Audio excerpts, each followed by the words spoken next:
What's up guys, Houndish here, and today I wanted to jump in and talk about a new game mode that you can actually try out in Destiny 2 Crucible Labs. On top of this, I also wanted to talk about some of the other exotic changes that we saw in the May update and how some of those actually work, because there is some pretty neat stuff. So let's jump straight into it in this video. First up, Crucible Labs is actually now available in Destiny 2. Bungie tweeted out and said the featured game mode will be Showdown. The playlist can be found at the top right of the director after selecting the Crucible node, and look for the icon below. So when you're actually on the Crucible director, you will see the icon on the top right of the screen, and this will launch you into Crucible Labs. So as they say, a new game mode is available. It's called Showdown. To break down how the mode actually works, it's essentially pretty similar to Survival. This is actually a quick play version currently, so you have radar and all of that kind of stuff. It's purely kills focused, but it actually comes with a round objective, so each round will be 3 minutes long, and essentially whichever team has the most kills at the end of the 3-minute round will win that round. So it's a pretty basic principle. If you are tied, there will actually be a 5th round capture zone tiebreaker. I should also mention that only eliminations will count inside of this mode, so not assists. And if you're wondering, you can complete your call to arms milestone in here. You can also get drops inside of this playlist, but I don't believe you can complete or progress any of your Crucible rankings. So what is the point of this mode? Well, like I said, very similar to Survival. I'm honestly wondering if this could be like a tester for either a quick play version of that or potentially some kind of replacement to Survival. The main reason I'm thinking that is that it's just so similar. Bungie haven't actually come out and said what the goal is or what they're thinking with this game mode.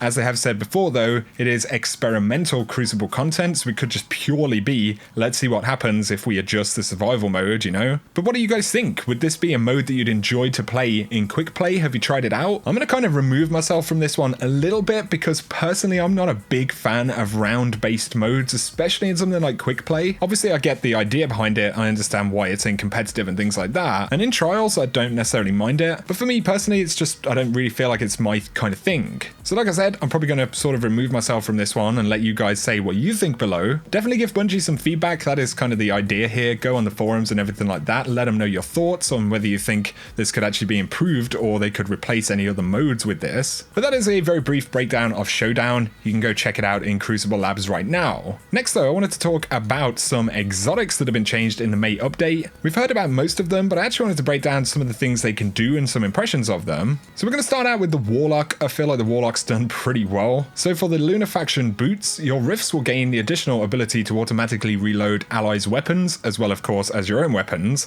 On top of this, empowering rift will make weapons effective over longer ranges. So the primary thing you're going to be doing with this, of course, is standing in the rift, allowing your weapons to reload over and over again. It kind of works like a ticker of some sort, so every sort of half a second it just reloads your magazine all the way full. So whether you're firing an auto rifle, a sniper rifle, a shotgun, a scout, whatever it is, it will do the same thing for every type of weapon. And this is going to be pretty big for PvE content, things like raids, because it's going to enable people to just put out a ridiculous amount of damage. I should also mention that rifts last for around about 15 seconds, so that is going to be the amount of time that you can actually benefit from this perk. So it is very, very strong. On top of this though, we have helium spirals on the sun bracers, and this has been modified, and it increases the duration of solar grenades, but the change allows melee kills to grant unlimited solar grenade energy for a brief time. So basically, when you make a charged melee kill, you'll have 5 seconds after that where you can actually throw grenades over and over again. So once again, a lot of fun in PvE content. It's great for general combat, but also it's good for doing damage to things. I should mention that if you don't actually have a grenade charged, it will charge your first grenade for you as long as you have that melee charged. So essentially with this, you're looking to build a melee focus build. You're going to definitely want to get melee cooldown mods and everything, because more or less your grenades are free. So I think that's really interesting. Definitely some very positive changes for the Warlock. For the Titan though, we also have some interesting changes. I'm going to talk about the Intercepts here. So of course these increase the melee lunge range, but also they've improved the melee and super damage when surrounded. So you will get bonus damage when you're actually surrounded, and this is pretty efficient. So inside of the Crucible in particular, if you run a Sentinel Titan on the top tree, when you actually make your first melee and proc defensive strike, if you've got defensive strike and all of the subclass perks that go along with that, and the biotic enhancements active at the same time, so that means you actually need 3 targets around you in PvP. Either way, it will mean that your follow-up kills can actually be one-shot melee. So as you can see, I'm just able to get a one-hit kill inside of the Crucible. So obviously this is going to be very good for the Titan with any kind of close range build, especially on a Sentinel because of that bonus. It actually could be pretty punishing to players who are kind of rushing you and stuff like that. On top of this though, you also have have the PvE utility, being able to do this much damage, again with a melee focused build. I think they've done something very interesting with the Intercepts, and it's definitely very noticeable in game. Really can't wait to see some clips of folks going around getting a bunch of kills, like one-shot meleeing folks. Obviously, you do have to work to get it activated, and again, it's situational, more so in PvP than it is in PvE, because in PvE you can get into a bunch of situations with tons of enemies. Then we have the Lion Rampant, provides additional aerial maneuverability and enables accurate hipfire while in the air during lift. On top of this though, it actually won't break your lift if you fire from the hip in the air. So it means that your weapons are much more ready and obviously much more accurate. I should point out that this is only when you're hip firing. If you ADS, you do not get that bonus accuracy anymore, but it means that you can start putting shots on targets, you know, if you're being very aggressive in the Crucible. It means in general that you're going to be more efficient hip firing any kind of weapon from the air. So I feel like it's a valuable addition, considering that a lot of folks were just running this because the glide feels so good, but I think there are plenty of other Titan exotics that they could look at in the future as well. Now though, let's talk about the Hunters. Personally, I feel like the Hunters are kind of the least exciting, or have had the least exciting changes in this update. That's just my personal opinion. The changes aren't terrible. Let's talk about Mechanir Trick Sleeves. Of course, it increases sidearm ready and reload speed, and while you're critically wounded, swapping to a sidearm increases its damage. So if you take a ton of damage and actually swap to a sidearm, then you're going to get 2 times damage that's in PvE content and 1.3 times damage in PvP. So it's actually a pretty good damage bonus, but of course it is very situational. You're going to have to take that critical damage in the first place, actually be able to swap to a sidearm and turn. Obviously in PvP it could have some interesting moments, you know, if you take a bunch of damage as you're kind of running away from a group of enemies, slide around that corner and actually switch to your sidearm, you could definitely take down a bunch of folks. And for that, it's actually pretty interesting. I don't think it's a boring change by any means. It's just much more situational than some of the other changes, and it also requires a much more specific kind of setup to benefit from. But let us know if you're a real big fan of sidearms. You may have been running around with this with your Hunter. We do have Dragon's Shadow, so this comes with Wraith Metal Mail. Dodging reloads all of your weapons and increases both movement and weapon handling speeds for a short time. So now every single weapon that you have, you can actually dodge and reload all of them. So that's definitely positive. It would also grant +5 mobility while it's active. And of course you have that improved weapon handling, which is good as well. Josh Hamrick also confirmed that regardless of your mobility on your Hunter, the mobility stat that this increases will actually cap out at 10, so you won't be able to exceed the maximum amount of mobility. Depending on what you're doing, there may be a few uses for this. Once again, I think it's a pretty good functional change. With this one though, it's more of a case of which other exotics do you feel like you're more likely to want to use in place of Dragon's Shadow, you know? Then that's kind of the tricky one when it comes to this exotic. But nonetheless, let me know down below if you found any interesting uses for them. I just wanted to do that breakdown like I said, guys. So that is going to summarize the video, just a couple of bits of information from update 1.2.1. Let us know your thoughts on the new game mode or any of the exotics. If you have enjoyed this video, a like is very much appreciated below. If you're new to the channel and you want to keep up to date with Destiny 2 content, feel free to hit that subscribe button. But for now, I appreciate you guys watching,